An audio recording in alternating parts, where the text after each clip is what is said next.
Halo, selamat pagi. Kamal ya? Saya. Ada pengalaman anda kata nak cerita tentang penampakan apa ni? Penampakan pocong di satu kawasan dekat Pasir Ris. Jadi apa yang berlaku, silakan. Okey, ketika tu saya berada dekat satu chalet dekat Pasir Ris. Okey, ketika tu saya malam-malam lah. So saya dengan kawan saya. Kawan saya ni dia agak berani lah. So oleh kerana dekat Pasir Ris tu banyak pokok-pokok yang besar-besar kan.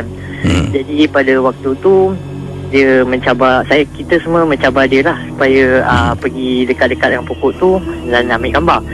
Tapi tak tahu apa pula jadi pada waktu tu dia kata, tanya pada kita semua, nak tengok tak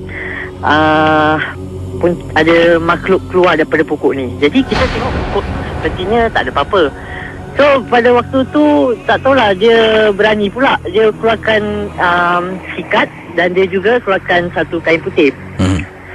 So apa yang dia buat pada tu, dia melambai-lambaikan sikat tu dan juga kain putih tu dekat pokok-pokok tu.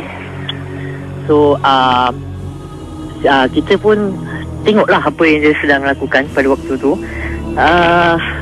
Tiba-tiba dalam masa beberapa saat selepas dia buat situ, dia diri kat situ juga, face memandang pada arah pokok tu.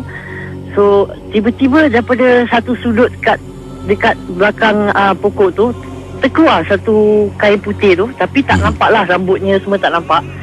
So kita terfikir juga, pokok tu dia punya pokok tu, dia punya badan pokok tu kecil, tapi macam mana boleh ada kain terkeluar daripada situ kan.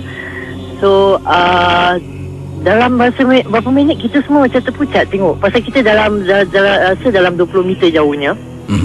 So dia tahu-tahu dia pun kebelakangkan diri, lalu dia masih memandang pada arah pokok tu, tapi dia kebelakangkan diri.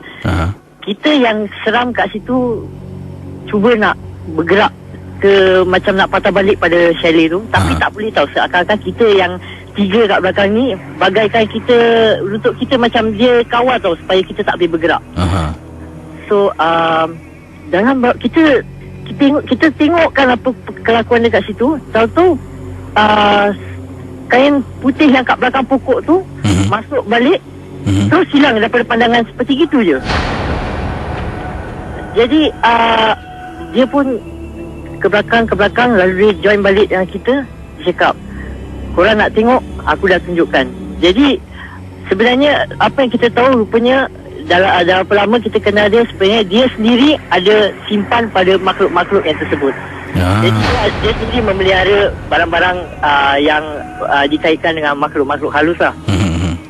Jadi oleh kerana daripada situ kita sendiri takut nak bercampur dengan dia. Dari situ kita pun tak bercampur dengan dia. Dapat tahu lepas beberapa bulan dia sendiri meninggal akibat dia tak jaga benda tu dengan api. Terima kasih. Okey, sama. Baik, silakan 6691